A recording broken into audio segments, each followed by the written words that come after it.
এটাই সেই জাবালে নূর অর্থাৎ হীরা গুহা, যেখানে পবিত্র কোরআন শরীফ নাজিল হয়েছিল। আর এখান থেকেই নবুয়ত লাভ করেছিলেন আমাদের নবী হযরত মুহাম্মদ সাল্লাল্লাহু আলাইহি ওয়াসাল্লাম।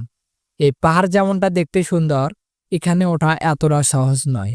এই পাহাড়ে এক অদৃশ্য টান উঠতেছেন হাজার হাজার মানুষ প্রতিদিন। এই গুহাটি সৌদি আরবের মক্কার কাছে জাবাল আল নূর নামে এক পাহাড়ে অবস্থিত। জাবাল আল নূর অর্থ হলো আলোর পাহাড়, কারণ এখান থেকেই মানবজাতির জন্য আলোর বার্তা নেমে এসেছিল। আমাদের নবী হযরত মুহাম্মদ সাল্লাল্লাহু আলাইহি সাল্লাম জীবিতকালীন বেশিরভাগ সময় এই পাহাড়ে সময় কাটিয়েছিলেন। যখন হযরত মুহাম্মদ সাল্লাল্লাহু আলাইহি সাল্লাম শিশু ছিলেন, তখন এই গুহার সাথে পরিচয় করিয়ে দেন তার চাচা হযরত আবু তালেব। তারপরে তিনি আস্তে আস্তে এই গুহায় আসা শুরু করেন। আমাদের নবী নির্জনে একাই একাই থাকতে অনেক ভালোবাসতেন।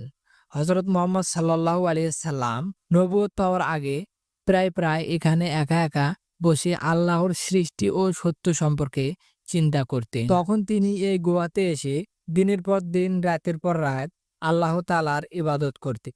আমাদের নবী হযরত মুহাম্মদ সাল্লাল্লাহু আলাইহি সাল্লাম এই পাহাড়ে সাধনায় মগ্ন ছিলেন এবং আল্লাহর কাছে সাহায্য প্রার্থনা করেছিলেন। যখন আমাদের নবীর বয়স ছিল ৪০ বছর, তখন সেই সময় ফেরেশতা জিবরাইল আলাইহিস সালাম নেমে আসেন ওই গুহাতে এবং প্রথম ওহী নিয়ে আসেন।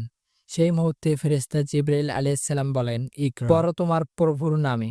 এটাই ছিল পবিত্র কোরআন শরীফের প্রথম আয়াত, পড়ো তোমার প্রভুর নামে, যিনি সৃষ্টি করেছেন। এই ঘটনার মাধ্যমে নবুয়ত লাভ করেছিলেন আমাদের নবী হযরত মুহাম্মদ সাল্লাল্লাহু আলাইহি সাল্লাম। এটি শুধু একখানা গুহা নয়, এটাই ছিল সেই স্থান যেখানে মানবজাতির জন্য আল্লাহর বাণী নাজিল হয়েছিল। একটি গুহা যেখান থেকে শুরু হয়েছিল ইসলামের বার্তা। আজও হীরা গুহা মুসলমানদের জন্য এক অনন্য পবিত্র স্থান। বলা হয়ে থাকে হাজারো মানুষ মক্কায় গেলে এই গুহাটি দেখতে যান, যেখানে নবী করিম সাল্লাল্লাহু আলাইহি সাল্লামের নিঃসঙ্গতা রূপ নিয়েছিলেন আল্লাহর সাথে প্রথম সংলাপে।